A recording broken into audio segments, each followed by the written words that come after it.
नमस्ते।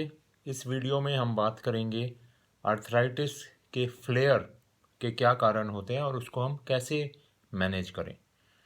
Arthritis flare हम पहले डिफाइन करेंगे कि क्या होता है। आर्थराइटिस फ्लेयर बोलते हैं कि आर्थराइटिस के सिम्टम बढ़ गए, जैसे कि पेशेंट को जॉइंट पेन होगा, स्वेलिंग होगी, वीकनेस फील होगी, फीवरिश फील होगा और उसकी स्लीप डिस्टरबेंस हो सकती है, पूरी बॉडी में पेन हो सकता है, जोड़ों में सूजन आ सकती है और पेशेंट को काम करने में तकलीफ़ हो सकती है।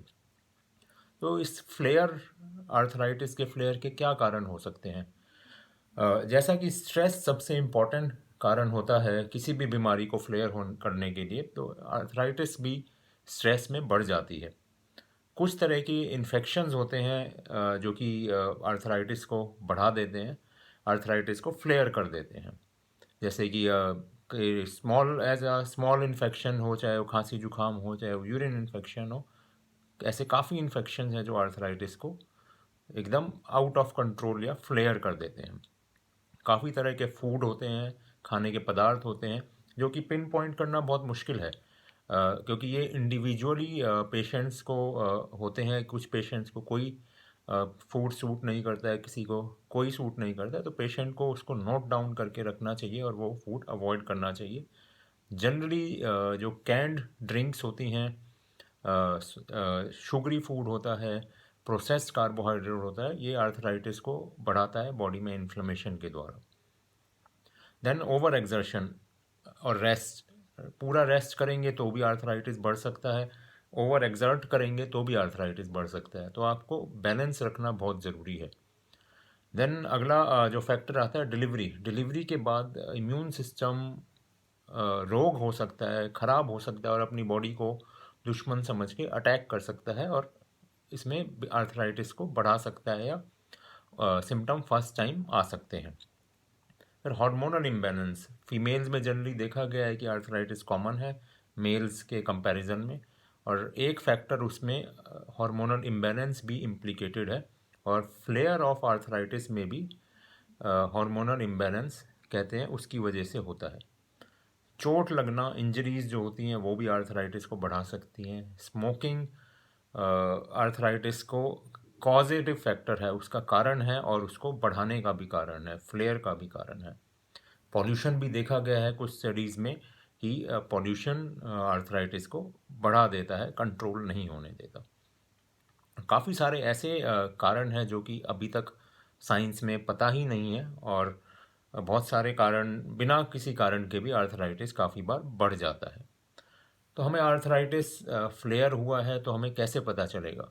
सबसे पहले जो मैंने आपको लक्षण सिम्टम्स डिस्कस करे, अगर वो हैं जैसे जॉइंट पेन है, स्वेलिंग है, फीवरिश फीलिंग है, फटीग है, पूरे बॉडी में थकान है, नींद नहीं आ रही है, काम नहीं कर पा रहे हैं या काम करने में डिफ़िकल्टी हो रही है, तो ये आर्थराइटिस के फ्लेयर के सिम्टम्स हैं।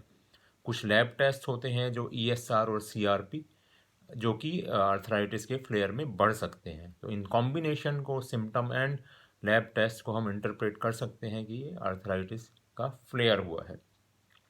तो अब आर्थराइटिस के फ्लेयर से क्या नुकसान हो सकता है? उससे दर्द, पेन, स्वेलिंग तो होगा ही, नींद डिस्टरबेंस हो सकती है, आपको वर्क पे अपने प्रोफेशन को थोड़ी दिन के लिए बंद करना पड़ सकता है, या अपने प्रोफेशन पे आपको एब्सेंट लीव लेनी पड़ सकती है, उससे आपका मॉनेटरी एंड इकोनॉमिक लॉस हो सकता है। देन जो धीरे धीरे क्या होता है, अगर बार बार फ्लेयर होता है, कंट्रोल नहीं होता है, तो जॉइंट डैमेज हो सकते हैं। तो इसलिए हमें आर्थराइटिस का फ्लेयर मैनेज करना बहुत ज़रूरी है। और हम इसको कैसे कंट्रोल करें, क्या मेजर्स लें हम कि आर्थराइटिस कंट्रोल हो जाए?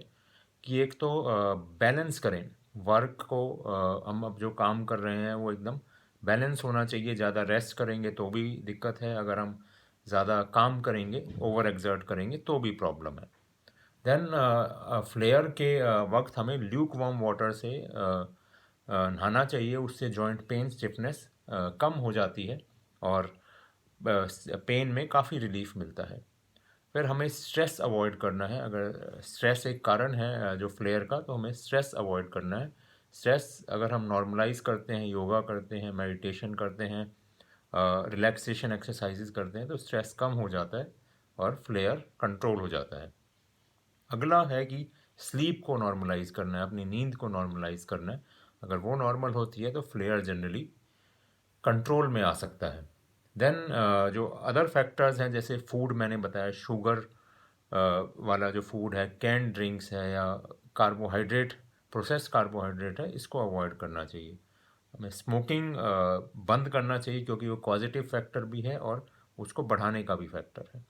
तो ये मेजर्स हम अगर लेंगे फ्लेयर के वक्त तो हमारा फ्लेयर जनरली कंट्रोल हो जाएगा। और हमें डॉक्टर को भी अपने जल्दी विज़िट करना चाहिए जिससे कि फ्लेयर जल्दी कंट्रोल हो और हम दोबारा अपने काम को नॉर्मलाइज कर सकें।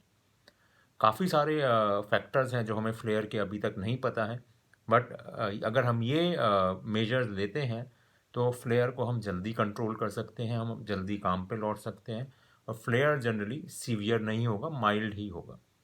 तो आई थिंक इस वीडियो को आप से काफ़ी जानकारी मिली होगी, आपको नॉलेज मिली होगी कि आप आर्थराइटिस का फ्लेयर कैसे मैनेज करना है। Thank you.